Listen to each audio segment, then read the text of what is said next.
Hello everyone and welcome to my The Bold Fans channel. I hope everyone is having a wonderful day.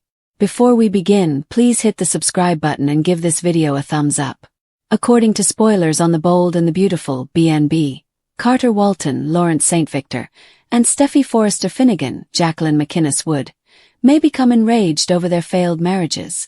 Will this result in a major error and some news that will change your life? Daphne Rose Walton, Muriel Hilaire, feels uncomfortable in Carter's life now, despite his best attempts to persuade her that they belong together. Daphne has been deeply affected by the fact that she is unable to give birth to Carter as they had intended. Daphne has been so affected by it that she wants to go back to Paris.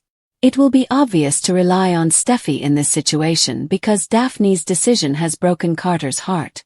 According to BNB teasers, Carter will want to be there for Steffy as well because she will support him throughout this trying time. Carter will learn that during the entire beach incident with Sheila Carter, Kimberlyn Brown, Steffy shoved her ring at John Finn Finnegan, Tanner Novlin. Finn doesn't seem to see how much Steffy needs Sheila out of their lives. Steffy doesn't think Finn really understands that Sheila crashed his airplane because he didn't tell her and even hurried to defend her. Naturally, you can be sure that Carter will be completely sympathetic and the man Steffy needs right now. Carter will also need Steffy, possibly in more ways than one. Given the situation, it's simple to see Carter and Steffy giving in to temptation. Steffy and Carter might have no problem letting their passion run wild between their shared sadness and whatever alcohol is consumed. But Carter and Steffy's passionate evening together can be followed by regrets.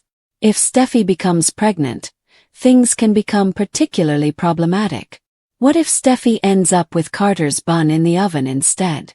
Carter is yearning for a child that Daphne is unable to support on her own. Carter and Finn could have to wait for some crucial results because, of course, a paternity test would need to be done first. Nevertheless, if Steffy ended up giving Carter the child he's been longing for, it would be quite the twist. According to spoilers for The Bold and the Beautiful, Steffy and Carter will undoubtedly face more marital trouble in the future. Keep an eye out for any unsettling developments. Control has always been a source of pride for Steffy Forrester. After years of grief, betrayal, and the kind of devastation only Los Angeles' elite could create, she had control over her designs, power over Forrester Creations when the situation called for it, and control over the meticulously built walls surrounding her heart.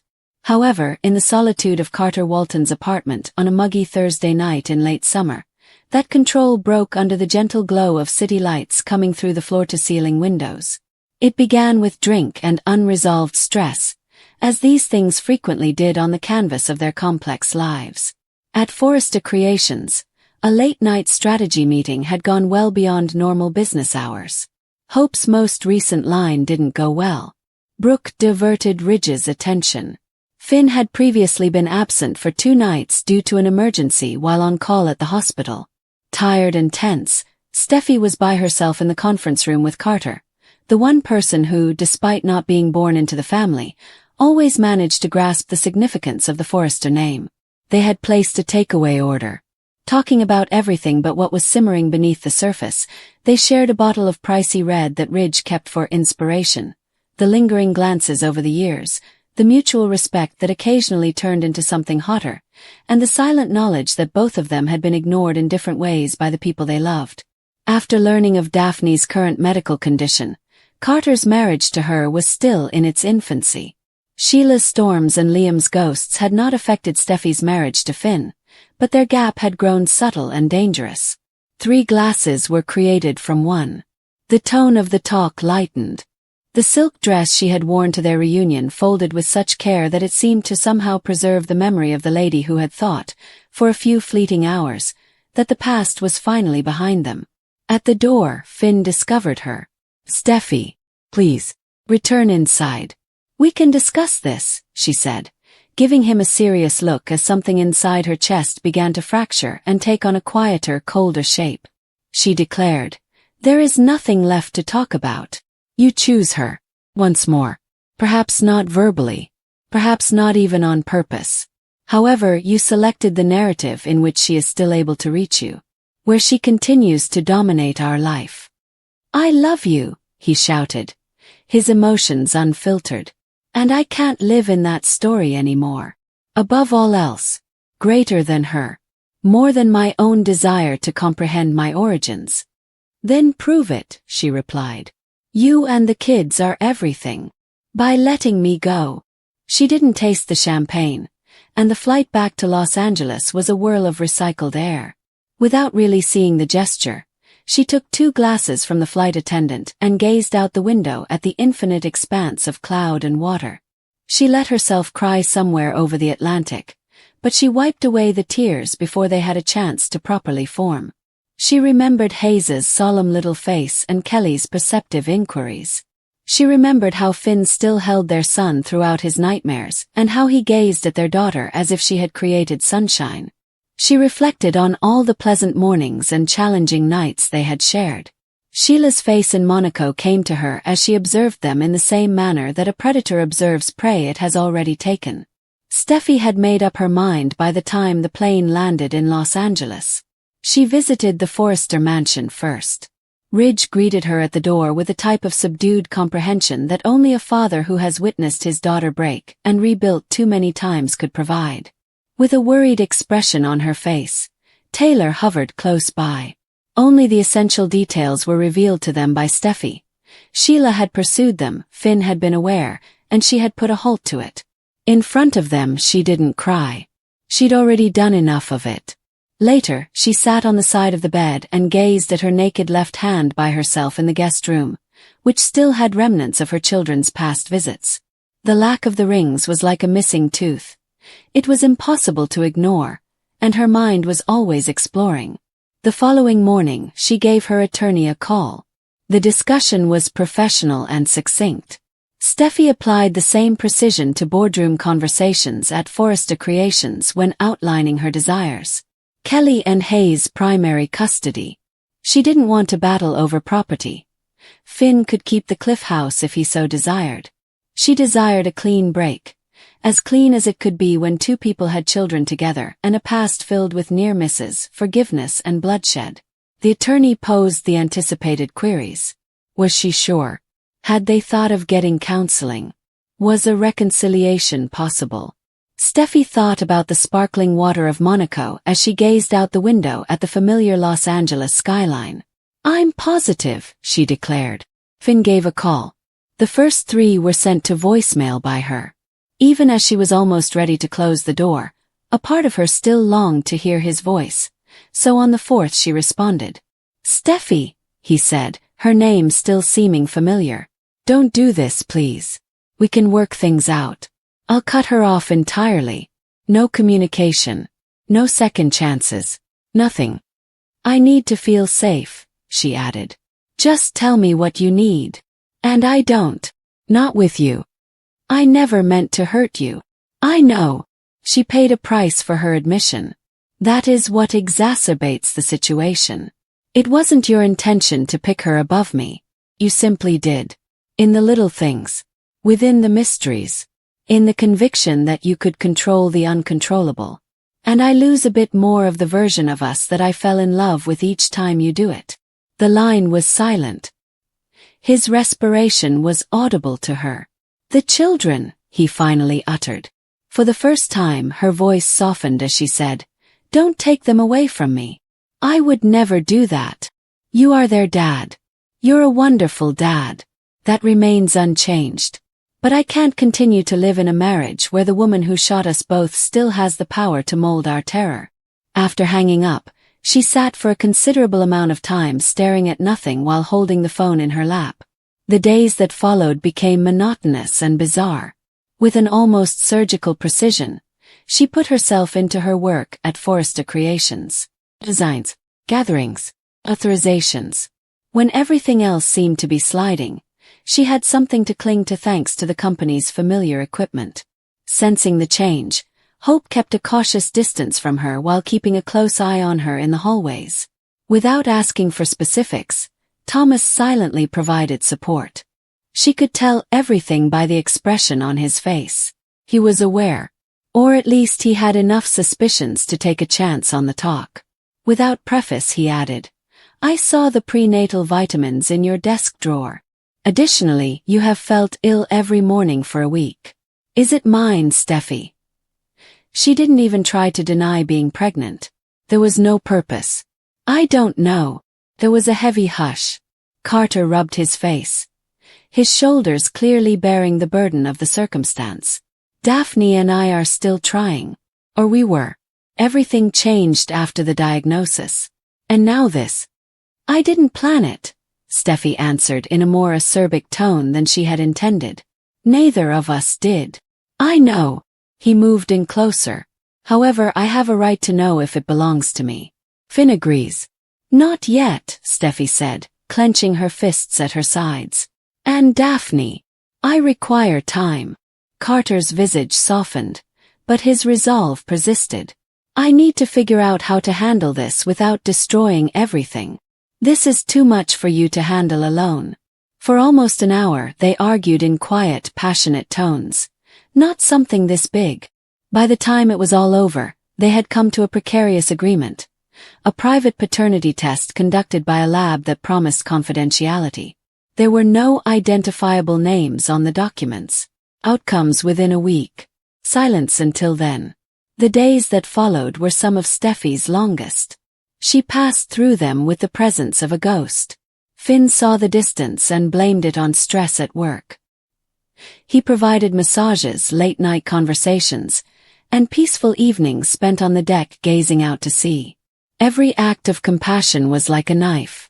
Carter's eyes met hers across conference tables with a new, complex gravity, yet he also became cautiously professional in public. On a gloomy Tuesday morning, the findings were delivered. Steffi met Carter in a neutral setting, a peaceful Santa Monica cafe where nobody from their social circle was likely to show up. They were seated at a corner booth across from one another. Like a live grenade, the sealed package rested between them. It was opened by Steffi. Her fingers were numb. She glanced at the percentages, the numbers, and the clinical jargon that reduced a truth that could change someone's life to statistics. The world shrank to the area between them as she raised her gaze to Carter. She muttered, "It's yours." Carter shut his eyes. They were silent for a considerable amount of time. Traffic hummed outside. An order was shouted out by a barista. Despite the tremendous change taking place in their tiny booth, life went on.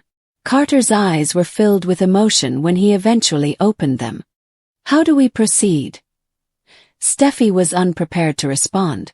Waves of reality swept over her. A kid with Carter. A secret that would blow up all the delicately calibrated relationships around them. Finn would be heartbroken. Daphne would be devastated. The fallout would affect the kids. The controversy may have negative effects on Forrester Creations itself. However, beneath the anxiety, a powerful protective love for the small life that already existing as a result of one careless, passionate night stirred. She said softly this time, "I need time to choose how to inform them." Carter reached across the table and put his palm over hers, saying, "To decide what this means for all of us." The touch was steady, warm, and charged with all they had said and all they had yet to say. "I'm not giving up on this. From you. From our offspring. We'll face whatever comes next together," Steffi said, glancing at their clasped hands as she considered the difficult journey that lay ahead. Missions. Confrontations. Potential disputes over custody. The rewriting of futures that, just a few weeks before, had seemed so certain. She imagined Finn's expression upon discovering the truth. Of Daphne's sorrow. Of how Kelly and Hayes would have to get used to having a new half-sibling who wasn't the result of meticulous preparation. She continued to hold on to her hand. The Pacific stretched bleak and unending beneath a cloudy sky beyond the cafe windows. Beyond the horizon lay the uncertain, perilous future that had already been permanently altered by a single scorching night that neither of them had been able to withstand. Steffi took a deep breath, straightened her shoulders as she always did before the next fight, and looked directly into Carter's eyes with quiet determination. The only way she knew how to deal with whatever happened next was to confront it head-on, defend the people she cared about, and refuse to let the past control how she lived in the present. It was a true pregnancy. The repercussions were imminent. And for the first time in a long time, Steffy Forrester gave herself permission to experience both the horror and the odd, ferocious hope that occasionally came in the form of catastrophe. Standing on the edge of the balcony of the Forrester Creations penthouse, Steffy Forrester could see the Los Angeles skyline below her, shimmering like a handful of diamonds. She no longer slept, and neither did the city. Nothing has changed since that night. No matter how many cold showers or lengthy runs she made herself endure, the heat from that night would never go away. It had begun quite simply, or as innocently as anything had ever begun in her world. Carter Walton had been working late once more, as was his habit when the demands of the business overwhelmed him. After a particularly heated dispute with Liam, which left her feeling raw and agitated, Steffy had stopped by the office. The building was largely empty, as she had anticipated. Rather, she discovered Carter at his desk with his sleeves rolled up and his tie untied. His sharp facial lines illuminated by the gentle illumination of his computer screen. When she walked in, he looked up and noticed a change in the atmosphere between them. Despite the constant drama that seemed to cling to the Forrester name like perfume, they had always been friends, even allies. However, the air felt more charged and thicker that evening. Carter had laughed softly and warmly at Steffy's sarcastic remark regarding the most recent design dilemma. Then, for some reason, they were getting closer. Then he touched her arm. Then, as if she had been waiting years to give him a kiss. The remainder of the night was a jumble of muttered names and a heat of skin and breath. They hardly reached the tiny couch in his office before clothing was thrown away, and the cautious boundaries they had always upheld were totally destroyed. It was careless. On paper, it was incorrect in every significant manner. Steffy didn't want to acknowledge it, but it was the most alive she had felt in a long time. They both pretended it had been a brief lapse when daylight arrived. Even while he assisted her in finding her shoes, Carter had been cautious and considerate. With her pulse pounding and her head held high, Steffy had departed, promising herself that it would never happen again. She came close to believing it. Nearly. The nausea struck 3 weeks later. She initially attributed it to stress. Hope was circling like a courteous shark. The company was in the midst of a significant campaign launch, and Liam's most recent attempt at reconciliation had left her more worn out than hopeful. However, the sickness persisted. In the mornings, it became more acute, accompanied by a bone-deep exhaustion that espresso could not alleviate. Steffy was too familiar with her body to ignore the symptoms for too long. On a calm Tuesday afternoon, she bought the test and locked herself in the executive bathroom with a kind of grim resolve she typically saved for conflicts in the boardroom. There are 2 pink lines. For 10 minutes, she sat on the toilet's closed lid, gazing at the stick as though it may reconsider. Expecting a child. After a single night. Alongside Carter. That was almost horrible how ironic that was. She had spent years negotiating the challenging seas of motherhood with Liam, the delicate dance of co-parenting Kelly, and the ghosts of their former selves. She was now carrying the kid of a man who had always been dependable, steady, and completely off-limits in the romantic sense. Until he wasn't. Steffy meticulously cleaned her hands and flushed the test.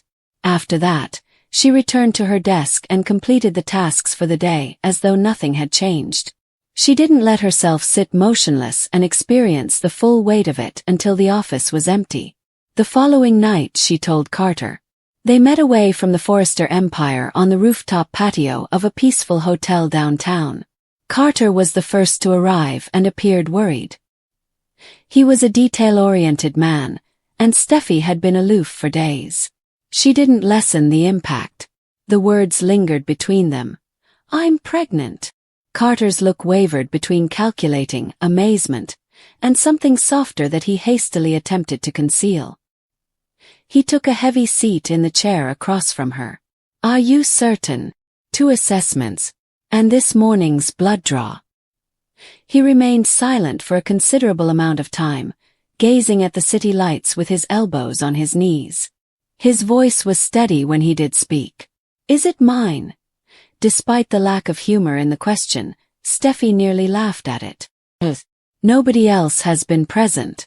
Not in a long time." Carter gave a single, drama-free nod, acknowledging the reality. She had always admired that aspect of him. He didn't expend energy on showmanship. "All right, then we work this out together," he said. "It's not that simple. It never is with us." He glanced up at her then, and she saw the guy who had supported her throughout both personal heartbreaks and business conflicts. "However, I'm not giving up on this. Or from you." The words struck her more forcefully than she had anticipated. Steffy was ready for the distance, for realistic conversations about concealment and logistics. The quiet conviction in his voice caught her off guard. They carefully and discreetly negotiated the early stages of the pregnancy throughout the ensuing weeks. Despite delegating more of the late nights and cutting back on the champagne at industry events, Steffy maintained the same unwavering focus while managing Forrester Creations. Carter turned into a silent mainstay. At the height of her morning sickness, he brought her ginger tea. In an unremarkable clinic across town, he sat through his first ultrasound appointment, holding her hand steadily and warmly while the technician pointed out the slight flicker of a heartbeat. Neither of them anticipated how long the secret would last. However, in their world, secrets were short-lived. Hope was the first to find out.